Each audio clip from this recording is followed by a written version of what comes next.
Mesdames, Messieurs, bonjour et merci de nous choisir pour un nouveau forum. Les États-Unis, à quelques heures de leur 59e élection quadriennale, et ce depuis 1988. Duel très serré entre le républicain président sortant, Donald Trump, et le démocrate Joe Biden. Les enjeux de ce scrutin et les particularités du système électoral américain à décrypter avec Eric William Strohmayer. Il est ambassadeur des États-Unis au Togo. Il nous fait l'honneur d'être au plateau aujourd'hui. Son Excellence Strohmayer, bonjour. Bonjour, c'est un grand plaisir d'être là avec vous et vos téléspectateurs. How are you doing? I'm just fine, thanks. I hope you're well too. Yeah, me too. Nous allons donc parler avec des élections présidentielles américaines qui ont toujours lieu à une date précise, à une période figée. Et c'est le premier mardi du mois de novembre de l'année électorale. Cette année, c'est le 3 novembre donc. Pourquoi une date figée pour les élections? En effet, comme beaucoup de choses avec notre élection, c'est un système assez unique. Et alors, ça remonte à la réalité des États-Unis à l'époque, qui, dans ce cas, ça veut dire, je crois que c'était 1845, qu'en effet, ils ont fixé cette date. Et pourquoi le premier mardi après le commencement du mois? C'est que, à l'époque, il faut comprendre que les États-Unis, c'était un pays très, très agriculturel. Alors, la récolte était finie plus ou moins en octobre. Et en même temps, ils voulaient bien être certains que c'était fini. Alors, peut-être si le premier, ça tombait sur le mardi, ça serait un peu coincé. Alors, ils ont décidé le premier mardi à la suite du premier jour de novembre, parce qu'en effet, ils pensaient, à l'époque, il faut dire maintenant, on est très divers et tout ça, mais à l'époque, la masse majorité de ceux qui allaient voter, ils étaient des chrétiens. Alors, ils disaient que, voilà, il faudra qu'ils aillent à l'église dimanche, ils auront un jour de repos, pour qu'ils aillent dans les grandes villes pour voter, parce qu'à l'époque, les urnes se trouvaient dans les grandes villes le mardi. Et alors, c'est pour ça qu'ils ont choisi cette date, le premier mardi, à la suite du 1er de novembre, qui est ça comme depuis 1845. Il se pourrait maintenant, avec les changements de l'électorat et tout ça, le Congrès pourrait décider de trouver une différente date. Mais pour l'instant, ça reste ainsi depuis 1845. C'est pour ça que c'est ça. Chaque 4 ans. Et chaque 4 ans. Vous avez eu plusieurs fois déjà à voter comme citoyen américain vous-même? Absolument. En effet, c'est juste auparavant de mon âge de majorité. C'était dans les années 70, quelque part, j'oublie, je crois, 72. Auparavant de 1972, c'est l'âge de vote, c'était 21 ans. Alors, c'est devenu 18 ans à l'époque de 1972. C'était un changement constitutionnel. Et alors, moi, j'ai voté maintenant depuis que j'ai 21 ans. En effet, depuis que j'ai 18 ans, en effet. À partir de 1980, je crois, c'était la première élection dont j'ai exprimé ma vote. Et à plusieurs façons. Évidemment, lorsque j'étais plus jeune, j'étais aux États-Unis, c'était en personne. Maintenant, depuis 30 ans, je suis diplomate de carrière. Et fur et à mesure, j'étais à l'extérieur des États-Unis dans le cas que l'élection arrivait. Et j'étais obligé de voter en abstention. Il y avait des différentes façons de le faire. Moi, cette fois-ci déjà, j'ai déjà voté aussi. L'élection, c'est le 3. Moi, en effet, j'ai voté dans mon État en abstention à partir du 1er octobre. On va reparler de ce vote par anticipation et des différents enjeux et des problèmes que ce vote peut poser. Mais je voudrais savoir aussi si le vote, est-ce que c'est un processus qui intéresse beaucoup les citoyens américains? Est-ce qu'ils s'y mobilisent? Est-ce qu'ils sont intéressés? Est-ce qu'ils s'impliquent dans la politique? Je crois que vos téléspectateurs, s'ils sont en train de suivre l'élection, peuvent constater de plus en plus et en train de parler d'une élection historique. Il faut dire, comme étudiant de l'histoire américaine, chaque 4 ans, on dit « Ah, c'est une élection historique ». Mais une des choses vraiment frappantes cette fois-ci, que c'est en quelque sorte peut-être grâce à la COVID, mais aussi avec les réalités des émus qu'on a vu dans les derniers 12 mois, les réalités de la polémique entre les deux partis, ça fait qu'on a un très très haut niveau de participation cette année. Je venais de vous parler auparavant qu'on commence, que ça semble qu'aujourd'hui même, j'ai vu les documentations, à l'instant, on a eu plus que 75 millions de votes qui ont été déjà exprimés à travers le pays. Ça veut dire que c'est plus que la moitié des votes qui étaient exprimés dans l'élection de 2016. Ça, c'est un premier dans l'histoire chez nous. En 2016, par exemple, c'était pas un quart des votes qui ont été exprimés auparavant de l'élection, le jour de l'élection, tandis que maintenant, c'est plus que la moitié. Et alors, basé sur cela, il y a de plus en plus l'expectation, parce que les gens sont très mobilisés des deux partis, aussi bien, ça semble un quart des voix qui s'expriment, selon les sondages, ce sont des personnes qui n'ont pas voté auparavant. qui pose des questions pour tous les chercheurs qui demandent qui est-ce qui sont ces personnes qui se mobilisent. Mais le fait d'avoir écarté de simplement un jour les possibilités de voter dans les différents États, ça semble que c'est en train d'encourager un taux de participation qui est très, très élevé. Ils sont en train même de parler que peut-être ce taux de participation, pour mettre en contexte, pour voter les spectateurs, 2016, il y avait à peine 56% des voix qui ont été exprimées sur la population. On avait 136 millions de personnes qui ont voté sur 220 et quelques qui étaient éligibles. Cette fois-ci, il parle qu'il se pourrait qu'on sera au-delà de 70% de participation. Et si ça, c'est le cas, ça sera le plus haut niveau qu'on a eu depuis 1908. Alors, ça sera vraiment intéressant à voir. Et qu'est-ce que ça va dire pour les résultats? Ça sera très intéressant à suivre. Monsieur Soumaré, expliquez-nous un peu ce système électoral américain un peu particulier, un suffrage universel indirect, où le candidat qui gagne ou a gagné la majorité des voix du peuple américain peut perdre pourtant l'élection au profit du choix dit des grands électeurs. C'est le cas par exemple du président Donald Trump, qui n'était pas le choix du peuple à la dernière présidentielle, mais qui préside le pays pourtant. Oui, en effet, c'est un système très, très unique qui date à l'époque de notre fondation, en 1792. En effet, ce système des grands électeurs, c'était un compromis. Il faut s'en souvenir. Les États-Unis, à l'époque de l'indépendance, c'était en quelque sorte leur point de référence, c'était la Grèce antique, mais en même temps, c'était l'Angleterre. Et l'Angleterre, évidemment, il y a le roi ou la reine. Et par contre, il y a aussi l'Assemblée, le Parlement, avec son chef de gouvernement, le Premier ministre. Alors, notre système, ils ont décidé comme compromis qu'ils ne voulaient pas avoir une vote directe. Et il y avait des autres qui disaient, oh, voilà, ça sera l'Assemblée qui va choisir. Et comme compromis, ils ont décidé que chaque État, dans un système de gagnant prend tout, aura un certain numéro d'électeurs, soi-disant les grands électeurs, qui seront liés avec la taille de la population, mais en même temps pour balancer les intérêts agriculturels, industriels et autres, qui fait que ils allaient dire que voilà, il y aura cette élection, et basé sur gagnant prend tout, il y aura un certain numéro de ces électeurs pour les gagnants prend tout, qui voteront à la suite, en commencement de décembre, pour le président. Alors, par exemple, il y a la réalité de Californie, qui c'est le plus populeux parmi nombreux dans nos États, en personnes, qui fait qu'eux, ils ont 55 grands électeurs. Le Texas, elle a une trentaine. Floride, 26 ou quelque chose comme ça. Il y a 7 États qui n'ont que 3, parce que les différences de population et ainsi de suite. Qui fait que, disons, en Floride, c'est prévu, tout le monde, il n'y a pas de disputation, c'est massivement démocrate. Probablement plus que 60% des voix exprimées en Californie seront pour les démocrates. Alors, ces 55 électeurs, ils vont voter pour Biden. Par contre, Floride, Texas, dans les derniers 30-40 ans, typiquement, ils étaient républicains. Et dans l'élection de 2016, ils ont allé dans le côté de Trump, du président Trump, qui a mené à sa victoire. Aussi bien qu'il y avait certains États, comme on dit, les battleground states, en anglais, les terrains de compétition, disons, certains États où c'est beaucoup plus coincé. C'est pas évident. Il y a les sondages qui disent que Biden va gagner, des sondages qui disent que le président Trump va gagner. Et alors, ces États, celui qui gagne... Comment? Swing state. Swing state, ça pourrait, oui, c'est l'autre mot. Et alors, dans certains instants, disons que 50% plus un voix, ils votent pour un tel, disons président Trump. Tous leurs voix électoraux, ils vont pour Trump. Et alors, les 49 moins 1, ou 50 moins 1, ils n'ont pas de représentation. Qui fait que, oui, en effet, il y a 4 élections. Le président président Bush contre Gore en 2000, ça a été un cas. Et l'élection de 2016, et il y en a 2 qui sont très, très éloignés dans l'histoire aussi. Alors, il y avait 4 lieux dont, en effet, le collège des grands électeurs ont choisi quelqu'un basé sur cette winner take all dans les localités, qui mène à l'autre réalité. Nous, ici, on parle de l'élection. Mais en effet, on a 50 différentes élections. Okay. Chaque différent État déroule sa élection lui-même avec certaines règles qui sont différentes État par État, avec ces électeurs qui sont la décision qui sera néanmoins combien de personnes votent à New York, Californie, Texas.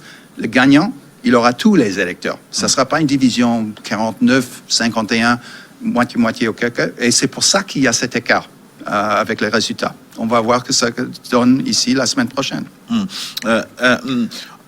Est-ce que c'est vrai que ce système électoral, ça date ça dure des décennies maintenant. Mais est-ce que l'Amérique moderne maintenant, est-ce qu'elle accepte encore, est-ce qu'elle est confortable avec ce système électoral? Est-ce que ça vous va? Ou bien c'est possible qu'il y ait des amendements? Et c'est possible. Et c'est un des grands débats qui se déroule même au sein de la discussion. Est-ce qu'il devrait y avoir un changement de ce système électoral?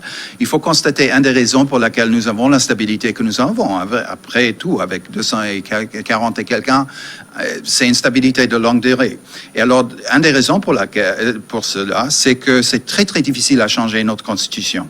En effet, on n'a que 26, 27 différents amendements, je crois, c'est la totalité à l'instant, depuis le fondement de le pays. Alors, de changer la constitution, ça demande une majorité écrasante dans les deux maisons de la représentation, dans le House and the Senate, la maison des représentants et le Sénat, dans le Congrès, et aussi la ratification de 3/5, 60% des États par leurs différents législateurs propres. Alors, ça sera très difficile d'annuler complètement ce système des électeurs parce que c'est inscrit dans la Constitution. Ce qui ne s'est pas inscrit, c'est comment choisir ces électeurs.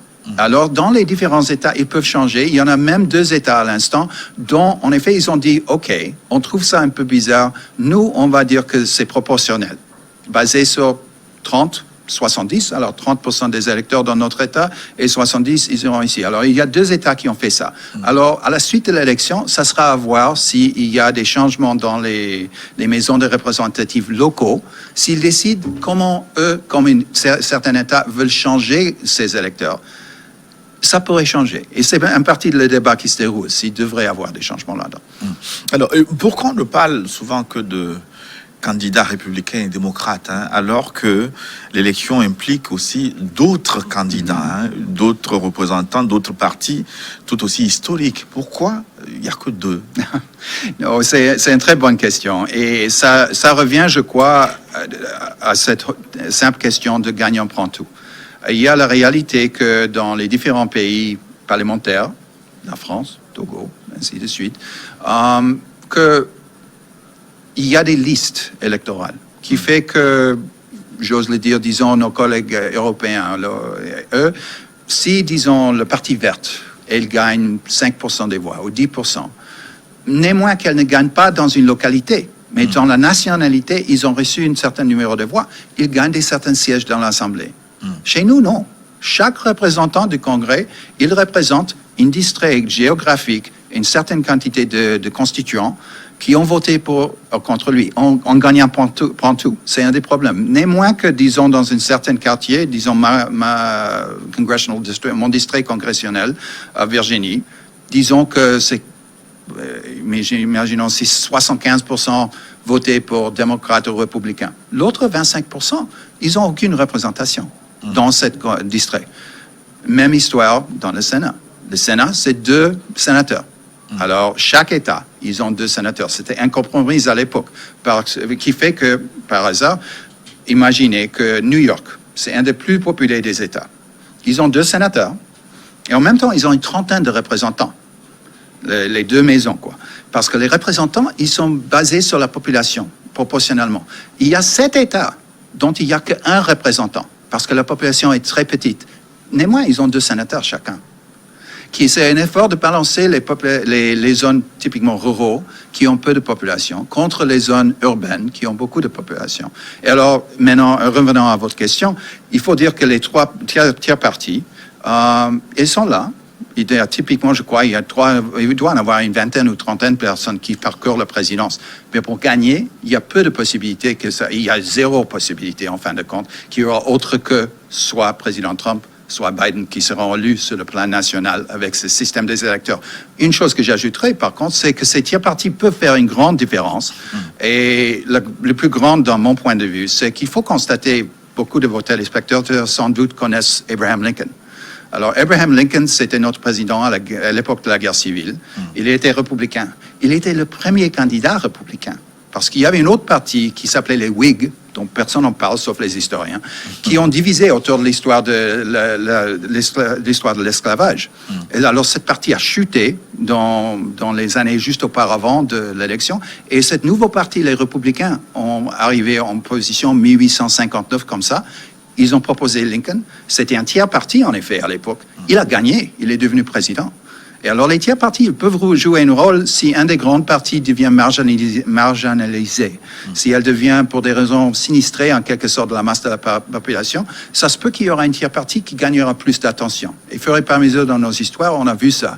Mais à l'instant, en effet, ça divise toujours, basé sur cette gagnant prend tout, entre deux partis. Et c'est comme ça depuis, basé en particulier sur ce fait qu'il n'y a aucune représentation proportionnelle sur le plan national, comme d'ailleurs il y en a dans les systèmes parlementaires qu'on voit par ailleurs dans le monde. C'est une des réalités de notre système. Oui. On se focalise, M. Sourmaillet, souvent sur le scrutin présidentiel, mais comme vous l'avez dit tout à l'heure, le même jour, il y a plusieurs types d'élections dans divers États avec des résultats qui pourraient impacter plus tard la marge de manœuvre du président élu. Alors, quels sont les enjeux du scrutin de cette année? Dans un mot, ce sont immenses. En effet, il faut constater que, comme je viens d'en parler, il y a la réalité de notre soi-disant maison de représentants, the House of Representatives, et puis il y a le Sénat. Alors, le mandat des membres de la maison de représentants, c'est 2 ans. Alors, dans chaque district congressionnel, il y a une vote 3 novembre pour 435 représentants de l'Assemblée nationale. Ça, c'est la totalité des représentants. Tous les sièges sont en jeu. Alors, dans chaque État, dans mon cas, Virginie, il y avait le siège lié avec mon bulletin, qui avait un candidat républicain, un candidat démocrate, et puis 2 candidats du tiers parti, que je ne connais pas qui était-ce, mais quand même. Et alors, il y a ça. Alors, la question du contrôle de la maison des représentatifs, c'est très, très grand. Parce que pour passer des lois dans notre système, le président, il peut proposer une loi. Mais il n'a aucune façon de l'enforcer, au moins qu'il y a un passage de l'Assemblée nationale. Et alors, ça demande que les 2 partis, la Maison des représentatifs et le Sénat, ils se mettent d'accord sur le texte d'une loi. Alors, auparavant de 2018, en effet, les républicains, ils avaient une majorité dans la Maison des représentatifs, aussi bien que le Sénat. L'élection de 2018, avec tous les membres de Maison des représentants, ça a donné la majorité à les démocrates, qui a fait que ça a en effet bloqué des différentes choses que le président proposait, parce qu'eux, ils n'étaient pas d'accord avec. Par contre, il y a le Sénat, qui à l'instant, comme vous téléspectateurs peut-être le savent, en effet, c'est majoritaire républicain à l'instant. Il y a un tiers des membres du Sénat, parce qu'eux, ils ont un mandat de 6 ans. Et alors, chaque 2 ans, il y a un tiers qui se présente pour réélection. Alors, il y a 35 sièges qui sont en jeu. Et par hasard, ça tombe que la majorité de ces sièges qui sont en jeu, ce sont des sièges républicains. Et avec la crise de Covid, avec la crise de la réalité politique américaine qui se déroulait même auparavant de l'arrivée de la Covid, ça semble qu'il y a beaucoup de chaises qui sont en jeu. Et la majorité républicaine, à l'instant, c'est 52, il y a 100 sièges, 50 États, 2 par État, 100 sièges dans le Sénat. La division, c'est 52-48. Alors, il se peut que si ça change la majorité, si les démocrates gagnent une majorité dans ces enjeux qui sont État par État, ça aussi changera complètement la complexion du travail que, disons que le président Trump est réélu. Il sera obligé de travailler avec une assemblée, Maison de représentative et Sénat, qui sont tous les deux liés avec des politiques et des autres choses qui ne sont pas d'accord avec lui. Ça va être difficile. Ça sera très difficile pour lui s'il est réélu. Par contre, si Biden est élu, s'il a des majorités dans les différentes maisons, ça c'est un contexte qui lui donnera la possibilité qui a eu lieu dans notre histoire s'il y a un changement tout à coup, une partie en contrôle dans l'Assemblée législature et un parti dans la présidence. Par contre, s'ils ont cette majorité et Biden est élu, mais par contre les républicains retiennent le contrôle dans le Sénat, ça pourrait aussi bloquer beaucoup de choses que lui, il prendra comme initiative. Il faut dire pour vos téléspectateurs que basé sur tous les sondages, ça sent qu'il y a très peu de probabilité qu'il y aura un changement de la majorité démocratique dans la Maison des représentatifs. Mais le Sénat, c'est dans l'enjeu. Et ça, c'est très, très grand. Aussi bien que sur les plans locaux. On a parlé un peu des plans locaux. C'est les localités. Attends que je pense. Et chaque 10 ans, nous avons une census, c'est-à-dire une survoi de quelle est la population nationale dans les différentes zones. Alors, la maison de représentative, elle est liée directement avec les populations géographiques. Et alors, dans le cas, disons, un certain État montre dans le census qu'ils ont gagné de population, ça sera à la législature locale de décider quels sont les districts locaux pour diviser le Congrès. Ça sera un enjeu directement lié avec les différents États localisés qui pourraient aussi changer les enjeux si, disons, que c'est une majorité démocrate et ça devient républicain dans la législature locale dans un certain État, ou l'inverse, parce que c'est eux, à la suite de ce census qui se déroule maintenant, qui vont décider comment diviser la carte géographiquement, qui peut influencer la façon de qui contrôle quoi dans un certain État. Mais dans l'opinion publique, quelle est votre préférence que le président, le parti du président gagne la Chambre des représentants et le Sénat pour pouvoir bien gouverner, ou qu'il y ait un équilibre entre la Maison-Blanche, le Sénat et...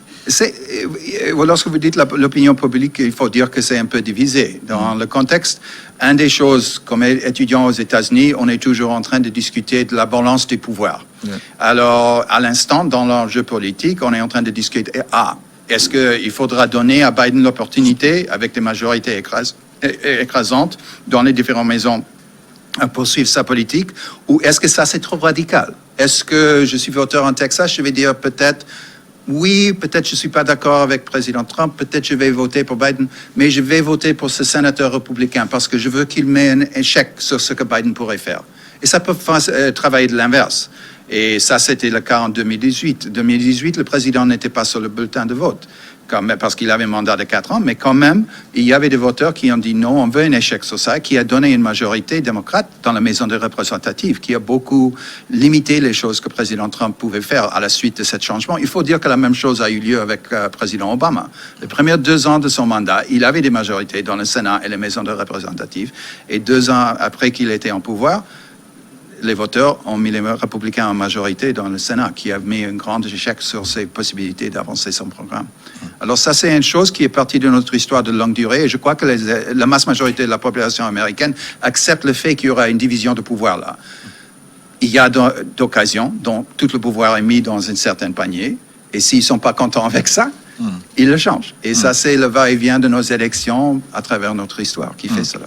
Et l'opinion publique aux États-Unis est très surveillée, en tout cas très évaluée régulièrement, et ça amène des sondages, même dans le système électoral américain. C'est une des particularités de votre démocratie. Et les sondages cette année ne sont pas très favorables à Donald Trump. Les sondeurs peuvent se tromper aussi, mais pour l'instant, il n'est pas très avantagé par les sondages. Qu'est-ce qu'ils disent exactement? Qui va gagner ces élections présidentielles de 2020 aux États-Unis? Élément de réponse avec ce sujet signé Tino Ameganvi. Alors qu'il reste 18 jours de campagne aux États-Unis, les sondages mettent en difficulté le côté républicain. Plusieurs ténors du Parti républicain s'inquiètent désormais ouvertement d'un raz-de-marée démocrate. Le sénateur Ben Sasse a exprimé ses inquiétudes en jugeant une défaite probable de l'actuel locataire de la Maison-Blanche. Pour sa part, Donald Trump opte pour un registre de plus en plus agressif. Vendredi, il s'est rendu en Géorgie et en Floride, 2 États qu'il peut difficilement se permettre de perdre s'il veut l'emporter face à Joe Biden le 3 novembre.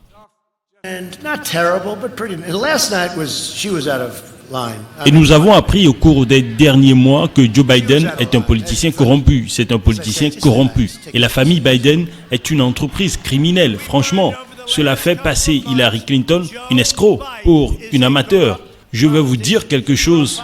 Enfermez-le. On devrait les enfermer. Enfermez les Biden, enfermez Hillary, enfermez-les.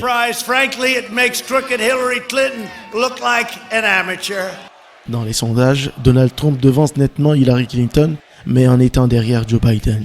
À la place du débat qui avait été finalement annulé entre les 2 hommes, 2 rendez-vous télévisés se sont tenus au même moment jeudi soir. Selon les données transmises par l'Institut Nelson, l'échange télévisé avec des électeurs de Trump a été moins regardé que celui de son adversaire démocrate. Alors, son Excellence, le sondage, c'est une tradition américaine aussi.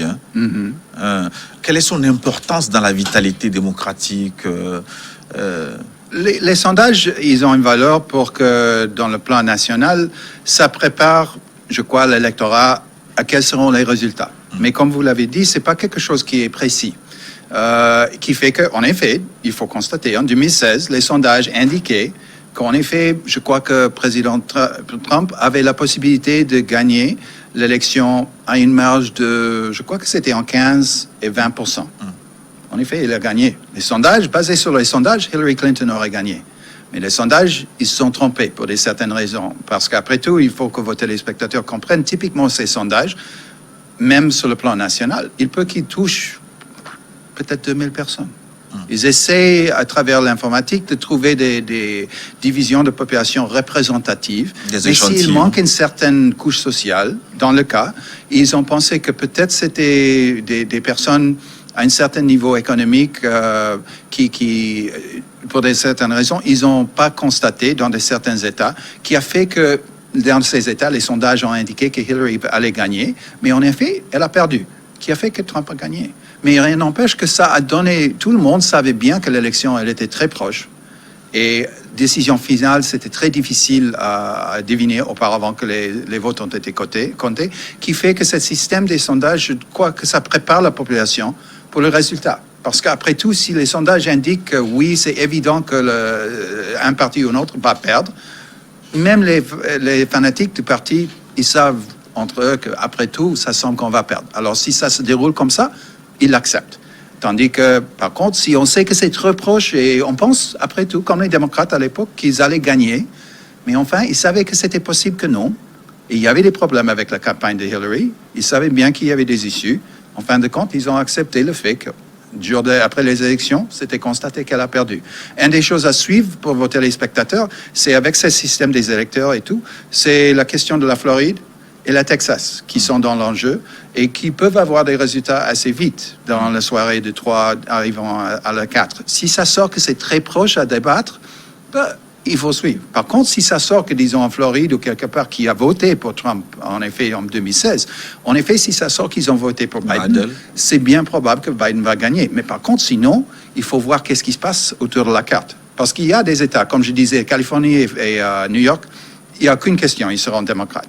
Il y a par contre des Dakota et des autres zones qui sont absolument certains de voter républicain. Alors c'est ces enjeux, les battleground states ou swing states, comme vous avez dit, qui peuvent décider l'enjeu d'une côté ou une autre. C'est-à-dire, si ça sort que... Et ça, c'est une des choses, maintenant, avec cette élection unique et historique, il y a la réalité de la COVID. Seul cas dans notre histoire de 200 et quelqu'un dont on a une pandémie qui se déroule et que malheureusement les numéros sont en train d'augmenter, des cas qui se montent. Ce matin même, il y avait, je crois que c'est 80 000 personnes qui sont touchées dans les dernières 24 heures aux États-Unis. Alors cette réalité, ça implique aussi la mentalité des voteurs en allant. Et ça, c'est la première chose maintenant. Est-ce qu'ils pensent bien que le président Trump est en train de bien gérer cette affaire de pandémie, aussi bien que l'économie, les affaires internationales et le reste? Ou sinon, même basé sur ça, ça augmente l'influence de cette question de la pandémie dans la mentalité des électeurs. Dans le sens inverse, si c'était en train de baisser, ça aurait devenu moins important. Par contre, ça devient plus important, ça. Je vais ouvrir une parenthèse sur l'affaire des sondages. Vous avez dit que ça prépare un peu l'opinion à savoir quelle va être l'issue du scrutin. Dans beaucoup de pays africains, ce sondage n'existe pas. Vous pensez que c'est une expérience qu'on peut exporter dans ces pays, ces différents pays, pour lutter un peu contre les violences électorales qu'on constate? Comme je crois que moi et mes collègues autour du monde ont toujours dit, pour nous, les systèmes démocratiques, les élections, la transparence, la bonne gouvernance, l'état de droit, ça demande, ça s'est renforcé par la transparence. Et une partie de cette transparence, c'est une idée des sondages, une idée qui donne les réalités de qu'est-ce qu'on pense l'électorat, bien au-delà de l'élection. Est-ce qu'ils sont contents plus ou moins avec la réalité économique, la réalité de gouvernance? Est-ce qu'ils sont mécontents? Ça, ce sont les choses qui peuvent être adressées bien au-delà. Il faut dire que même il y a un an, même auparavant que Biden était choisi par les démocrates comme leur candidat, c'était évident qu'il y avait certaines inquiétudes dans certaines zones de la population américaine par rapport à la politique du président Trump, qui faisait que probablement, comme l'élection de 2016, ça aurait été une élection très très proche. En effet, ces sondages ont indiqué vraiment que oui, arrivé maintenant, c'est une élection très proche. Et ça, c'est le sort de contexte que des sondages peuvent donner. Alors, aux États-Unis, les électeurs, y compris ceux qui vivent à l'étranger, comme vous, par exemple, comme vous avez eu à le dire, vous pouvez commencer à voter plusieurs mois avant le jour de l'élection. Qu'est-ce qui garantit la fiabilité de ce vote-là?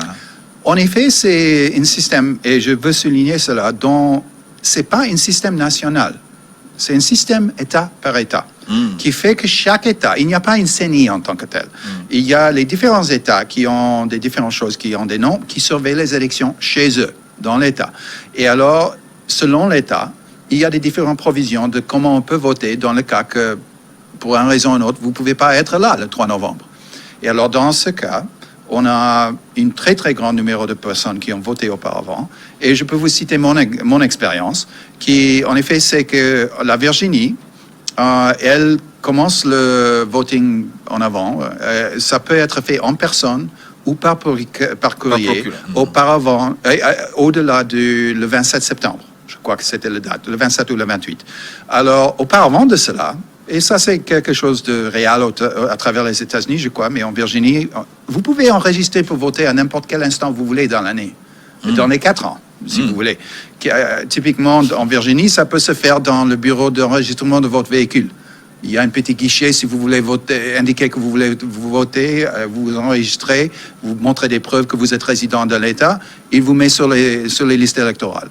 Alors, dans mon cas, j'ai pu faire de l'ordinateur ici, inscription avec mon numéro de l'équivalent de la CNSS, avec ma date de naissance, et 3 clics, voilà, oui, ok, oui, c'est bien vous, cette adresse, vous n'êtes pas là le jour de vote. Est-ce que vous voulez qu'on vous envoie une bulletin par courrier ou est-ce que vous voulez qu'on vous envoie à travers l'email? J'ai checké email. Ça, c'était en août quelque part que j'ai enregistré que oui, je ne serais pas là parce que je savais bien que je ne serais pas aux États-Unis en novembre. Alors, arrivé le 27, ping, dans mon email, voilà, envoyé de la Virginie, il y avait mon bulletin que j'ai pu imprimer. J'ai pu remplir, j'ai pu, à travers l'ambassade, comme tous nos ambassades autour du monde, j'ai pu l'apporter à l'ambassade. Eux, ils ont livré aux États-Unis pour moi. Et 1 semaine, 2 semaines après, sur la même chose en Virginie, j'ai pu dire, OK, voilà mes coordonnées. Et ça a constaté, envoyé cette date, reçu cette date, enregistré cette date, que oui, ils ont reçu mon vote. Ils n'ont pas indiqué comment j'ai voté, mais quand même, ils indiquent qu'ils ont reçu. Et ça, c'est aussi une différence. Dans l'État de Virginie, dès que réception, ils comptent. Il y a des autres États, et ça c'est dans l'enjeu, qu'il y a des autres États qui disent « OK, on va seulement compter ce qu'on reçoit par courrier dans les 72 heures auparavant de l'élection ». Il y a même des autres qui disent « On ne va pas toucher jusqu'à le jour même de l'élection ». Et il faut constater et penser là-dessus, c'est que, disons que vous avez l'élection et vous êtes dans une certaine localité, et vous comptez que, bon, voilà, on a 50 bulletins qui sont arrivés à poste. On compte les résultats en personne, et l'écart, c'est 300, la marge. Vraiment, il n'y a pas tellement besoin de compter les 50 parce que ça ne va pas changer la différence parce que l'écart entre les deux candidats est grand. Mais par contre, il y a des possibilités dans cette élection, vu la COVID, vu la possibilité, comme j'ai dit, qu'il y a un immense numéro de personnes qui ont voté auparavant de 3. Ces votes qui ont été reçus, il faudra les ajouter à voir comment ça balance contre ceux qui ont voté en personne le 3 novembre. Et ça sera l'enjeu si ça donne un retard. Et il faut dire aussi, là, dans notre histoire, comme avec l'élection de 2000, mais dans beaucoup de localités, typiquement, le résultat n'est pas connu pour 72 heures à la suite, parce qu'il y a si beaucoup de recompter, être certain, est-ce que notre calcul est correct? Parce qu'avec si beaucoup d'enjeux, si c'est très proche, il veut être vraiment certain qu'ils ont compté tout. Une des autres choses qui est là, juste pour donner les différences, dans certains États, il faut qu'ils ont reçu ces bulletins envoyés par poste le 3. Il y a des autres États qui disent au moins que c'était timbré et posté le 3, on reçoit jusqu'à 3 jours après. Mais ça dépend complètement de la localité dans laquelle vous êtes enregistré. Ce n'est pas quelque chose contrôlé par le centre. Vous, par exemple, pourquoi vous avez voté avant est-ce qu'il n'est pas possible de changer des décisions à la dernière minute? Il peut y avoir des événements... Lorsque vous envoyez votre vote, comme j'ai dit, l'autre chose, c'est que maintenant, ayant voté, s'il y a quelqu'un d'autre qui arrive, disons que par raison que je ne connais pas, tout à coup, je décide qu'il faut que j'y aille aux États-Unis ce week-end. Je serai là le 3. Si moi, je me présente en personne, ils vont dire 1. Sur la liste, là, vous avez déjà voté. C'est contrôlé. Et pour changer le vote, j'ai déjà exprimé mon vote. Et c'est sur les choses que ça, c'est le seul vote que je vais exprimer. C'est comme ça et j'envoie, ça c'est quelque chose que je check et je signe sur le bulletin que j'ai envoyé. Personne ne me force de le faire auparavant. Mais en fait, ça y est, c'est fini. Le président Trump semble protester contre le vote par correspondance, alors que son rival démocrate ne trouve pas d'inconvénient, il ne trouve rien à redire là-dessus. Moi, je représente les États-Unis. Alors, je ne vais pas entrer dans la polémique. Ils ont leurs différentes raisons pour protester cela. Et dans le cas du président, dans l'autre, d'accepter cela. En effet, je peux simplement dire qu'on n'a pas eu dans l'époque moderne des cas convaincants de conséquences de fraude dans les derniers 50, 60 ans ou même dans le dernier siècle.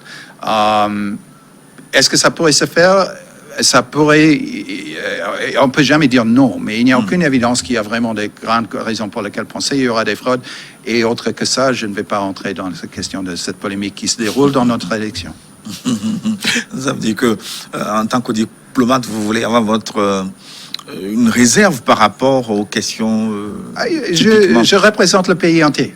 Et alors, dans ce cas, même pour mes collègues, moi, je dois être partie neutre. Je représente le pays, je représente le président, qui que ce soit comme président, qui mène à le fait que n'importe le résultat de l'élection, moi, je resterai comme ambassadeur et je serai, étant officier de carrière. Il y a une distinction, mais ça, c'est une histoire de nos affaires politiques, que des officiers de carrière, ils restent, tandis que ceux qui sont des appointés soi-disant politiques, s'il y a un changement de président, ils sont obligés à démissionner, ils auront des remplacements à la suite.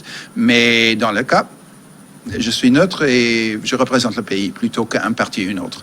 Donc, les diplomates de carrière, vous n'avez pas le droit de militer pour un parti politique? Non. Complètement défendu. Donc, vous n'êtes ni démocrate ni républicain? Non, je ne peux pas.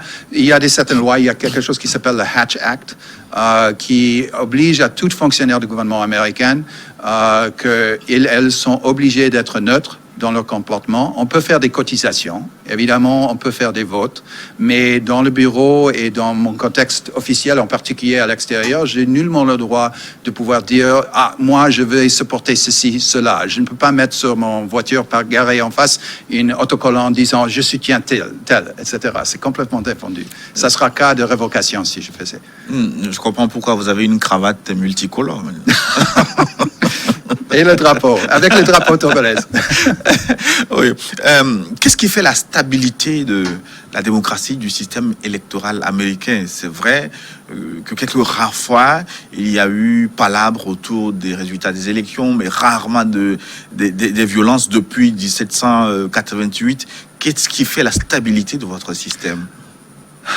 La première réponse, je crois, c'est le patriotisme en général de la population. Qu'en fin de compte, même s'il y a des débats, des polémiques politiques qui se déroulent, quand même, il y a une réalité qu'ils acceptent les résultats.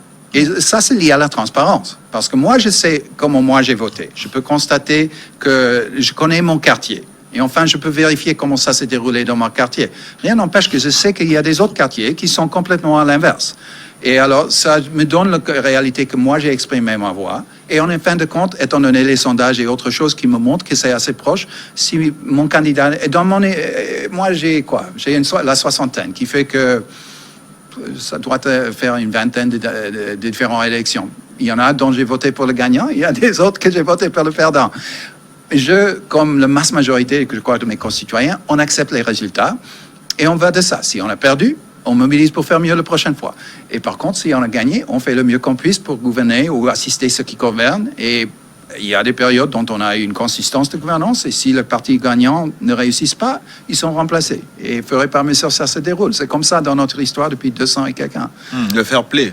Le fair play et aussi l'alternance. Et il y a évidemment des différentes personnes qui vont dire « Ah, mais il y a ceci dans notre histoire ou il y a cela dans notre histoire ». C'est des débats pour les historiens, mais grosso modo, fur et par mesure, ça peut changer. Et là, c'est pour peut-être une autre discussion, mais on a des élections de temps en temps dans notre histoire qui sont, on appelle, c'est pas game changer, mais en effet des élections majeures qui ont changé le voie sur laquelle le pays allait. Évidemment, par exemple, les élections à la suite, auparavant, à la suite de la Grande Dépression, dans les commencements des années 30, qui a établi tout un différent système de gouvernance à travers le président Roosevelt et à la suite. Ça a complètement changé les enjeux de la façon dont le pays était géré à travers les urnes. Et ça, c'était un changement massif. Il y a eu aussi, évidemment, notre guerre civile. Il y a des autres inflexions majeures dans notre histoire qui ont changé la voie sur laquelle on était. Il y en a certaines qui pensent que cette élection est une possibilité pour cela. Avec le coronavirus. Avec le virus, avec les réalités économiques, avec les défis que nous faisons face, les enjeux des émus qu'on a vus dans l'été auparavant de la coronavirus, dans l'année dernière, à la suite de George Floyd et des autres choses, qui donnent une question de si on arrive à une situation d'inflexion. Inflection point, c'est le terme que je cherchais en anglais. Un point dont vraiment peut-être la tendance de la politique américaine pourrait changer. Il y en a qui pensent que oui, cette élection, c'est un de ces cas. Il y en a des autres qui disent non. Après tout, on a eu des autres choses comme ça et en fin de compte, ça n'a vraiment pas changé la grande vague de la trajectoire dans laquelle le gouvernement américain et le peuple le pays allaient. On va voir. Et cette année, justement, on se dit qu'il y a peut-être un risque parce que le président Trump est un président un peu différent. On pense qu'il est atypique et qu'il ne fait vraiment rien comme ses prédécesseurs. Il a déjà déclaré il y a quelques semaines qu'il n'était pas prêt à un transfert pacifique du pouvoir en cas de défaite. Les États-Unis seraient-ils alors au bord des violences électorales comme ce que beaucoup de pays africains connaissent? Non. Est-ce que c'est possible? Non, je crois pas, parce que il faut constater, il n'y a aucun politicien où, en effet, comme vous l'avez dit, le président est un président assez unique. Je crois que c'est le premier au moins dans les derniers 150 ans, peut-être auparavant de cela, qui était homme d'affaires. Il n'a jamais fait la politique auparavant de devenir président. Et ça, c'est une autre histoire. Mais quand même, dernièrement, j'ai entendu dire qu'il a dit oui, j'accepterai les résultats. Mais cette polémique, je ne crois pas qu'il y a qui que ce soit comme politicien qui va dire auparavant de l'élection, j'accepte le fait que je vais perdre. Si c'est un fait. Et alors, il y a des différentes façons pour mobiliser ses fidèles. Il dit certaines choses. Pour l'instant, moi, j'ai aucune raison pour penser que ça va finir dans la violence et que je crois bien qu'il acceptera le résultat. C'est mon point de vue personnel. Une autre stabilité de votre système, c'est l'alternance, vous l'avez dit, 4 ans, renouvelable une fois pour chaque candidat. Alors, depuis des lustres, aucun candidat, fût-il le meilleur de l'histoire du pays, ne peut faire plus de 2 mandats de 4 ans chacun. Donc le résultat aujourd'hui, c'est qu'à l'élection présidentielle de Donald Trump cette année, il y a 4 ans, il y avait 4 présidents qui étaient encore en vie, 4 ou 5, 5 anciens présidents étaient encore en vie. On peut citer Barack Obama, Bill Clinton, George Bush père et fils. Oui, le père est toujours en vie. Et enfin Jimmy Carter, très vieux, mais il est là. Alors, est-ce qu'il y a eu des cas où des présidents ont dépassé les 4 ans? Il me semble, on a parlé de Roosevelt. Oui, en effet. Le seul parmi les vivants qui pourrait parcourir encore, c'est Carter. Et la raison pour ça, c'est Carter, il a seulement eu un mandat, qui fait qu'il pourrait se présenter une deuxième fois. À l'âge, il ne va pas faire, évidemment. Mais en effet, cette histoire, ça remonte là encore à le commencement du pays, qui fait que notre premier président, c'était Washington. À l'époque, il y avait des grands débats. Ils pensaient même peut-être le faire roi ou autre chose. Mais ils ont décidé plutôt de faire ce système des élections pour essayer de voir l'alternance. Et lui-même, après 2 mandats, il a dit « ça y est, je ne veux pas suivre ». Ce n'était pas dans la Constitution qu'il y aura une limite. Et alors lui, étant sa popularité à l'époque, on pense qu'il aurait pu être président à vie s'il vraiment voulait le faire. Mais non, il a établi le précédent que non. J'ai pris 2 mandats, ça est fini. Ça a été la tradition qui a duré au-delà, 1792, jusqu'à la période de la Deuxième Guerre mondiale. Et alors, dans cette époque, il y avait l'élection en 1932, qui a été un point d'inflexion. Si vous en souvenez, dans l'histoire américaine et mondiale, on avait la Grande Dépression qui a eu lieu, catastrophe économique aux États-Unis. Roosevelt a été élu. Il était élu, puis en 1936, il a été réélu, 2e mandat. Et alors, arrivé en 1940, 4 ans après, il y avait la Deuxième Guerre mondiale qui s'est déclenchée. Et alors, Roosevelt a pris la décision que oui, il allait parcourir un 3e mandat qui était sans précédent. Et alors, il a parcouru. Étant donné que la population était en train de ressortir de la crise et tout ça, même son opposant républicain, il a été réélu. Et puis, il s'est représenté en 1944. Et là aussi, il était réélu. Qui a fait que Roosevelt, en effet, il était président pour plus que 12 ans. Il a fini par mourir l'année après son élection, 1945, juste auparavant de la fin de la Deuxième Guerre mondiale. Et alors, arrivé en 1951, lorsque Truman, encore un démocrate, était toujours président, Le Congrès a passé un amendement de constitution avec la population, avec tout cette 3/5 des États et tout le reste en soutenance, a changé la constitution, a limité à 2 termes. Que même les démocrates, ils ont dit que ça c'était un peu trop. Qui fait que depuis 1951, personne peut être élu pour 2 mandats, sauf dans le cas que, disons, il y a une tragédie et quelqu'un finisse comme vice-président et devient président à la suite de perte de président. Au moins que le conseil fasse moins que 2 ans, il pourrait prendre 2 mandats, il pourrait enfin avoir 10 ans. Mais présenter plus que 2, non. Être élu pour plus que 2, c'est absolument défendu dans la Constitution. Et de changer ça, et je crois qu'il n'y a aucun encouragement de qui que ce soit à le faire. Et cette année, si le président Donald Trump est élu ou non, quelle que soit l'issue de ce scrutin, quels sont les changements qui pourraient découler en matière de politique africaine pour les États-Unis?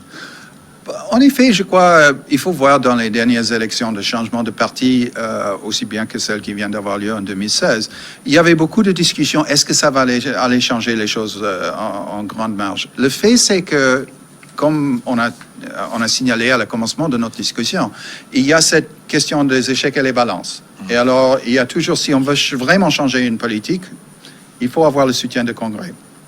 En fin de compte, les républicains et les démocrates dans le Congrès, depuis longtemps, ils soutiennent une politique commune, plus ou moins envers l'Afrique, qui fait que beaucoup des programmes qui se déroulent, même ici au Togo, depuis longtemps, ce sont des programmes d'origine des démocrates, aussi bien que des républicains. AGOA, Millennium Challenge. Corps de la paix, c'est Kennedy. AGOA, en effet, c'était Bush.